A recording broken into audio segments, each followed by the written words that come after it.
Eventually, we found an interesting ad in Rolling Stone and rang the number. We had one line of questioning. Would you do anything to make it? Yeah, said the guy on the other end of the line. Would you wear a dress? Yeah. We arranged to meet the guy in front of Electric Lady down on 8th Street. He looked quite a bit older than I was, and he had about 5 names. George, Peter, John, Criscola, blah, blah, blah, but he went by Peter Criss. We walked to a pizza joint and sat down with our slices. We hadn't been talking for 5 minutes when Peter blurted out, I have a 9-inch dick. I didn't know what to say. Pass the cheese? This guy was very different from us. Peter could barely read or spell, and he wasn't a thinker.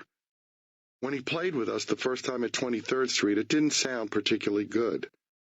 Peter didn't know much about British music. He knew the Beatles, and he liked Charlie Watts of the Stones. But that was probably because he liked to believe he played like Charlie Watts, basic, not showy.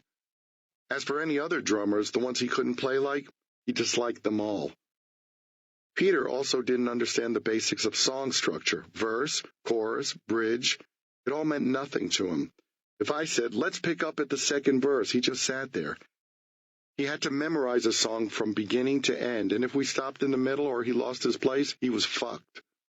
Perhaps as a result, his playing was wild. You could call it unorthodox, but that wouldn't be accurate. It was just plain erratic. Peter instinctively played ahead. At times we had to catch up to him. In the best-case scenario, a drummer is like the back of a chair. You can lean back on it and know it's there for you. It's a foundation. But Peter ran alongside us, which was a different animal altogether. Peter's makeup was elementary. The symbolism was direct, not abstract. He felt that over the course of his life, he'd gotten lucky during a few close calls and thus had 9 lives. You know, like a cat. The Catman suited him. Peter was not what you'd call an intellectual. Peter, it quickly became apparent, was also a very troubled person. He seemed to get off on causing problems within the band. One night after rehearsal, we all went down to the Chinese restaurant where Gina and I used to eat back when Wicked Lester practiced in Chinatown. Peter started making fun of the waiter in a really derogatory way. We found his behavior embarrassing and told him that if he didn't stop, we would leave the restaurant. Peter said, if you leave the restaurant, I'm quitting the band. He kept it up. We got up and left. And sure enough, he quit the band for a few days. This type of needless drama became part of the way he operated. After we set everything up at the hotel, we went back to our loft on 23rd Street and got ready for the show, doing our makeup and putting on our outfits. Peter was up to his usual shenanigans, threatening to quit the band just as we thought we were on the verge of taking a step forward. In order to make him feel better, Gina and I arranged a special treat. When we all went downstairs to go to the hotel, a limo was waiting at the curb. It made all of us, not just Peter, feel special to show up in that car. I can't imagine a limo had ever pulled up in front of that place. Near the end of September, almost 9 months to the day since our first ever gig together at Coventry, and only a few weeks beyond Bill's self-imposed 2-week deadline, we went into Bell Sound to record our debut album. Our debut album! All I could think was, we're in a studio, recording songs we wrote, living the dream and being fed. How much better can it get? We talked Peter through the songs as we recorded them.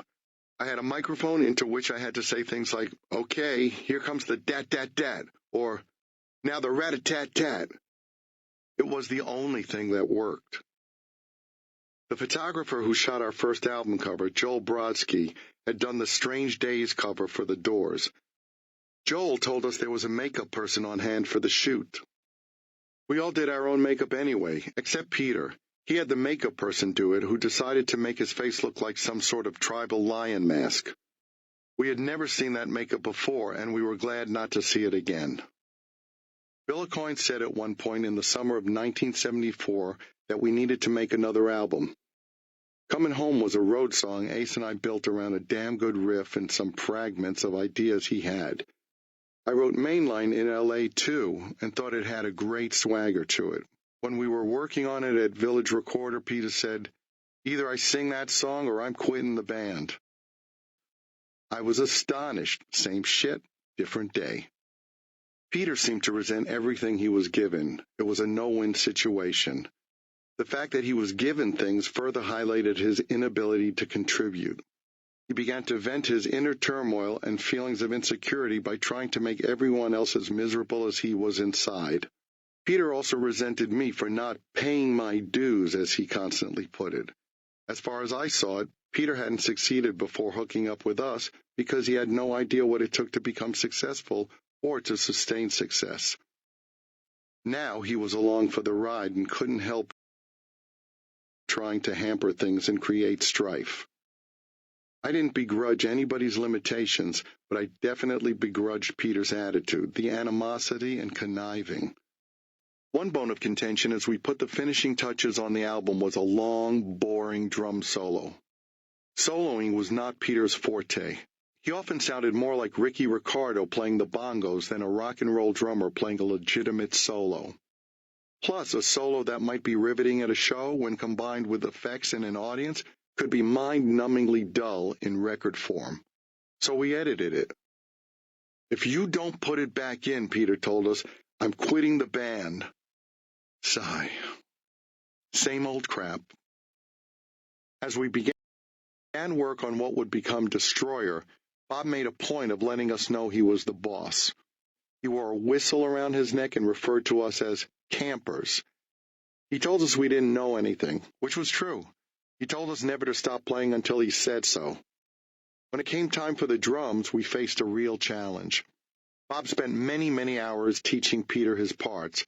Bob came up with most of the drum parts on the album, and he would dismiss the rest of us for hours at a time to work with Peter.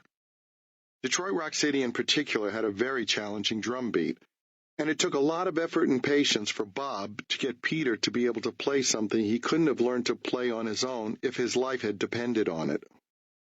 Back then, there were no click tracks, which allow a drummer to work with a sort of metronome to get a consistent tempo. But to get a track the way he wanted it, Bob liked to be able to cut and splice from various takes we recorded, which necessitated a steady pace. That would have been difficult in our case, to say the least, so Bob created a human click track. He sat in the control room with a mic stuck into a hole in a cigar box and tapped the beat on the box and fed it to all of us, most importantly, Peter. Bob also wrote the lion's share of Beth, using a few lines and a melody Peter brought in. Peter had a co-writer on every song he ever wrote because he couldn't really write. Song structure and concepts like making your lyrics rhyme were totally lost on him. In the case of Beth, Bob wrote most of it, even though the original idea Peter brought in had already been done with a co-writer.